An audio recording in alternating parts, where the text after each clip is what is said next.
everyone. Good day everyone. So it's already 12:44. Ngayon po na kasalukuyang ginagawa ko ito. So classes are suspended due to bagyong Opong. Signal number 2 no is being raised in Pampanga, both in Pampanga and Bataan and other provinces no po. That is why classes are suspended. Nevertheless po, kahit ganoon na po, I decided to make this presentation or video presentation to show to you that not all informations coming from Facebook are true or reliable. So, dito lang ho tayo, no po. Nakita ko ho ito eh. Tingnan niyo ho ito Tingnan niyo ho itong nakita ko. Ang sabi ho dito, at it's somewhat alarming because no po, sinesend ng mga teachers sa different GCs or sa mga friends nila itong information na to, no. So sabi niya dito, yung kung sino man yung nag-post nito, sabi niya under 1.2.2, no, this domain is under content knowledge and pedagogy, no. The first domain in the PPST. Sabi dito, use research-based knowledge and principles of teaching and learning, enhance professional practice. Ang sinuggest niyang sample means of verification is copy of completed action research principles of teaching and learning with documents on its implementation. So it means that if you do not have an action research, you cannot proceed with this indicator, which is wrong. You don't have to have a completed action research to depend this indicator 1.2.2. Mali po iyon. No, hindi when we say research-based knowledge, hindi naman yung tumutukoy sa action research na po, sa mismong action research. Sa mismong action research, may mga research-based knowledge diyan, no, na mga way of teaching, no, methods, saka mga principles na proven effective and efficient, kaya naging according to research effective sila, kaya pwede natin silang gamitin. Apo, tingnan natin. Ang ibig sabihin ng research-based knowledge and principles, these are ideas, strategies, and practices that supported by findings from systematic studies, experiments, and scholarly investigation. So, etong mga to, no po, just like when we are doing an innovation, no po, we cannot make an innovation unless otherwise we refer to same studies or related literature.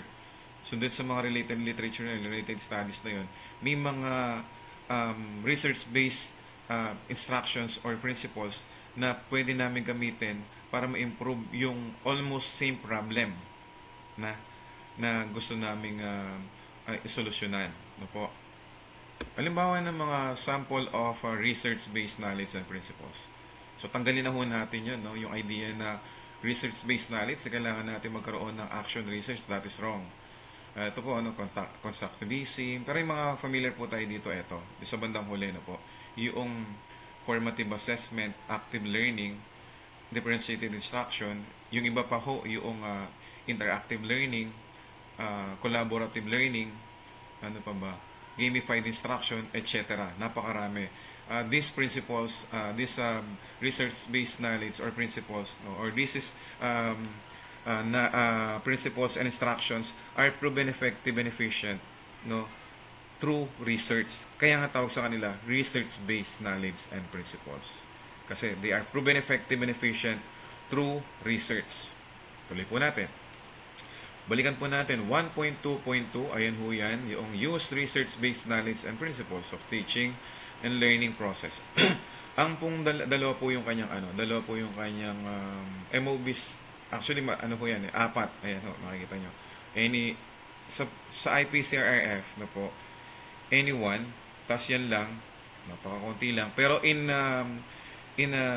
NCOI portfolios, you should provide MOBs that will somehow, na po, depend will set the situation, will determine the action that you use, and then yung task na gagawin mo, yung action na gagamitin mo, and then yung result, yung impact na ginamit mo.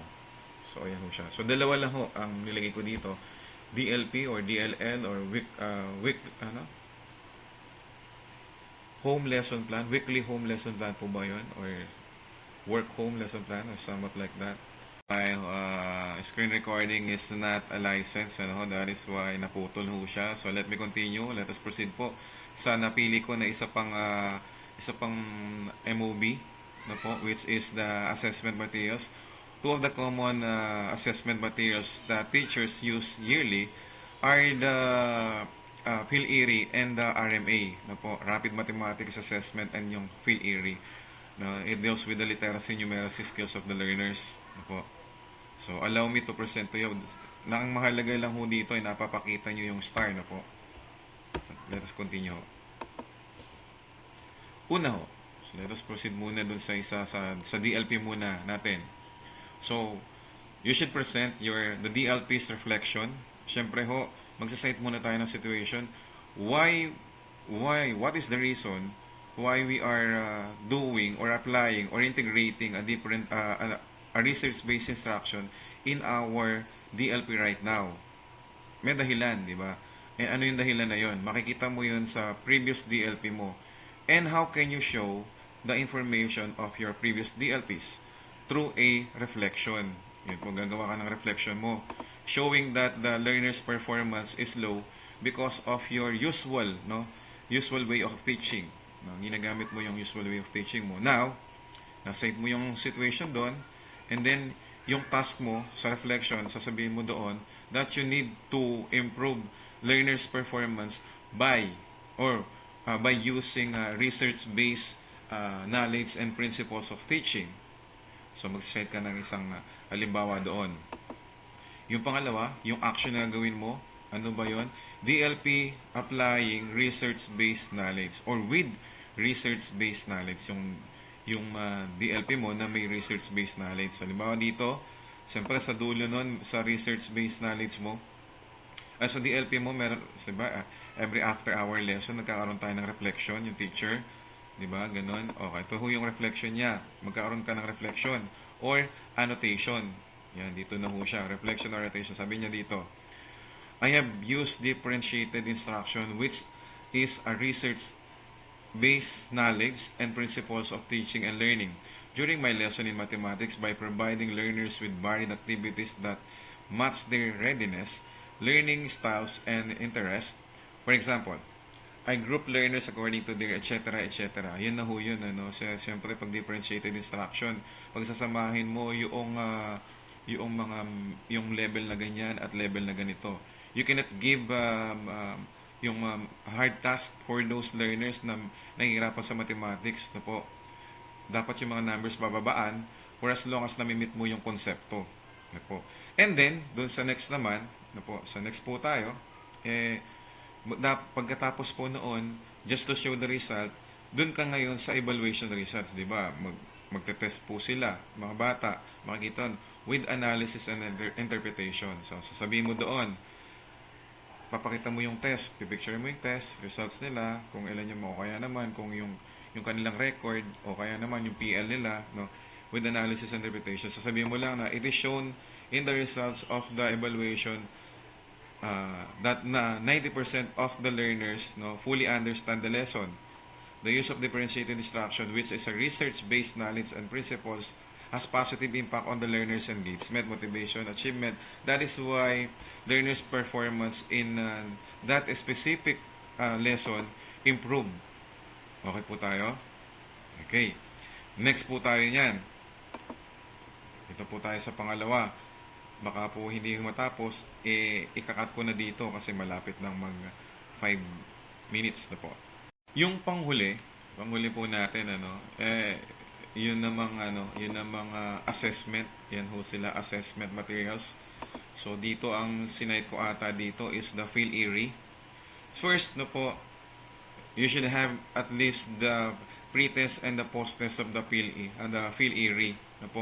Assessment tool, so, first, yung pong gagamitin muna natin is the pre-test wherein yung performance of the learners, makikita ho dito the number of learners under yung low emerging, high emerging, or non-numerates, non-readers, etc. So, nandun ho sila, napakita mo, And then, you provide analysis and interpretation. No po. Kasi dapat may problema. Paano ka gagawa ng solusyon kung wala namang problema? Bibigyan mo ng problema yung sarili mo, ano po. So, the PhilE pretest results show that most grade 5 learners are at frustration and instructional levels. So, malapit na sila sa non-readers. Buti nga walang non-readers diyan, ano? Kung nilagay natin pa non-readers, indicating struggles in decoding words. So, i-state mo yung least learned competencies diyan, no po. At yan, naka-highlight po yung apply research-based principles of teaching and learning, particularly scaffolding, to support their reading development through scaffolding. And the teacher provides step-by-step assistance, etc., etc. At yung sinabi mo na yun, makikita yun sa pamamagitan ng document na intervention or action plan. No, kung noon, yung mga master teachers, ano, for teacher 3 to be promoted in the position of master teacher, they should have an approved innovation in the division. Yun, malaking pagkakataon na yan, or malaking chance na para ma-promote ka, no, into master teacher, meron kang innovation. Pero ngayon intervention lang. Ang maganda sa ECP, all, no, school-based lahat. Yan. So action plan or intervention plan lang, wherein in your rationale, state mo yung problem, yung background doon, at kung anong gagamitin mong research-based knowledge and principles, which is diyan ginamit na scaffolding. Okay po. So yun na yung action mo, no? Tapos doon naman sa assessment tool, PhilE retest, na PhilE pretest, doon naman makikita, no, yung improvement, no po. Gagawa ka ngayon after mong i-administer yung post-assessment ng activity completion report, wherein, no, it should contain comparative analysis. Yung you are trying to show that there is an improvement in the performance of the learners, no, in the post-test, post-test, wait lang. Yan, post-test compared to their performance in the pre-test. So, papakita mo that the research-based analysis and principles that you have used is effective because learners' performance in the post-test, no po, increased by at least, halimbawa, mga 7 points, 9 points, etc. And then yung mga non-readers mo transform into ano ba tawag doon, instructional, somewhat like that. So yun lang ho siya, ganun lang ho siya kadali, no? So hindi lang basta yung kinokopya mo yun sa IPCRF mo dati, no?